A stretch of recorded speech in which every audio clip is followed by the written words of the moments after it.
Make friends with people who cover your weaknesses. Since nobody is perfect, we're never going to always overcome our weaknesses. Now, we can suppress them and try to make them into strengths, but in some cases, we're just always going to have issues, right? Things, shortcomings, or failures, just built into our DNA or experience. Now, this is the reason why we humans evolved to be social creatures, that we cover each other.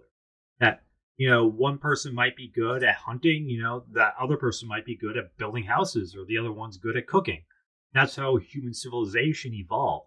That the reason why we have friendships and alliances is because we had flaws and we needed other people to help survive.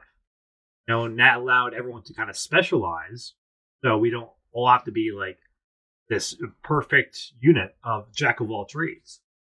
Like think about compared to a tiger who is on their own, they have to be perfect at everything because then they're going to die because they're alone. Compared to say lions who are in prides, they can afford to be more variance between them, and especially with humans. Now, one thing people get wrong though is just because you're bad at something doesn't mean that thing is not good for you and your results. For example, say I'm a very kind person. I like being nice to everyone, and I'm afraid of upsetting others. And now, if this kind of person was running a company, they would have a very difficult time. Like, for example, like telling their employees what to do, or being pushy with getting clients, or getting clients to pay. This kind of person, like, they might be good with the like team building or just building good partnerships. But when people are not treating them fairly, they'll struggle with actually getting these done. So, fortunately, a lot of these people they never overcome that because they're like, oh, that's just not me, so I'm not going to do it. Now, there's two ways to go about that, and one is like to get better at that, which I 100% think you should. You should always get better at your flaws. Like I used to be very lazy, so I learned to overcome that. Now, you can't always do that for everything. There's just some things like you can get better at, but it's just part of your personality. You're never going to be great at it. Like if you're not this ruthless killer who can just get what they want, you can improve on, but like replicate that behavior to get some aspects from it. But you're still just going to be a fundamentally empathetic person. That's who you are. Now, if it gets to that point, like where you need something that you don't have, second option is, make a friend. Make a friend who's good at that. I'm going to give you an example. Andrew Carnegie, the owner and runner of Carnegie Steel. Now, he was a millionaire, great entrepreneur in the late 1800s. Something interesting about him that's unlike a lot of other of these big entrepreneurs that he was that very nice guy. He hated upsetting people. That he was very nice, and he to run a business that big, you had to be kind of ruthless. You had to fire some people, lay down the law a little bit, and he hated doing that. So what he did was he hired a guy named Henry Clay Frick. Now he was another businessman, and he brought him on board to be that ruthless killer, run that sharp edge side of the business. Where at the time there's a lot of union workers or people going on strike, and just other issues running a company that large. And Frick was quite the opposite. He was a stone cold killer. He got what he wanted, and he was almost psychopathic. Where one of his jobs was literally just firing people. He loved doing it. He loved firing people, unlike Carnegie, where he loved just screwing other people over.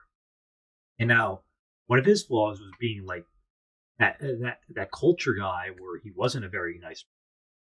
And he was not assigned to that role. He was assigned to what he was good at and what Carnegie was bad at, which is laying down the law.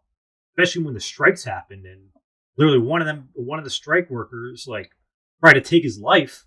Right, he didn't back down. He made sure like they didn't get they didn't get their rights.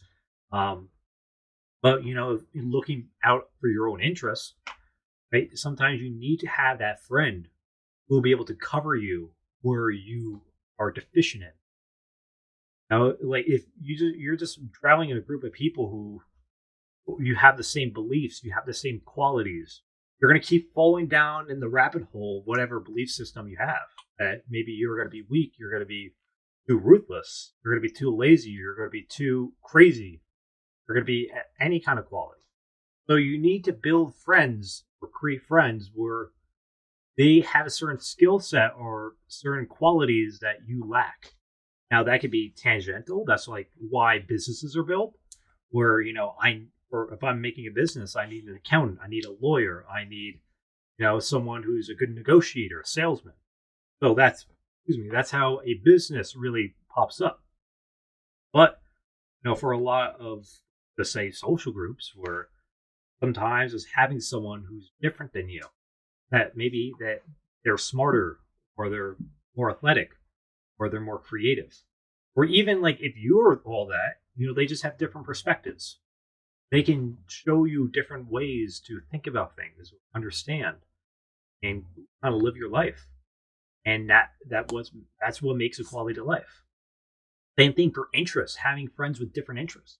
I feel like a lot of people, especially young people nowadays, only have friends that they share common interests with. And I think that's totally wrong because you just fall into that bubble of only doing that one thing you're into. If you like video games and you only play like maybe even just a few video games with like one friend or a few friends, and that's all you'll do with them. Well, I think it's very good to have varied and being diverse in your interests. Like, I have a friend that I talk with sports about. I have a friend that I talk about movies with. Another one that I talk about business with. Another with video games. Anything you can think of. So that's what makes, I think, a diverse social group, and you become more of a diverse and varied person. When I say diverse, I'm not talking about like the ethnic sense. I'm talking about like interest wise. That you're not just a boring person with one esoteric topic, which so many people nowadays are. That you can talk about a lot of different things. That and your friends, they're teaching you all different things and things that you didn't experience. Like, I never thought I would like football until I started talking to people that like football. Because a lot of times you don't know you like something until you try it. And you just learn, even if you're not that big of a fan of it, just hearing them talk about something, you just learn passively about it and you become more interested. Now, a lot of people, like I said, who they are really into, like, say, anime, right? And they only watch anime. They don't watch any other TV show. That becomes a very boring person to talk to if you don't like anime. You become a boring person. Now, in terms of beyond interest, certain qualities that you have, just never being able to really fulfill, like for example, if you're a nice person, never be able to stand up for yourself, or if you're a very analytical person, you never learn how to really emotionally read people. Being interested in social psychology, never doing that makes you a very predictable person, or just limited. Or you're born with certain gifts, right? Talents, but you never learn any other thing.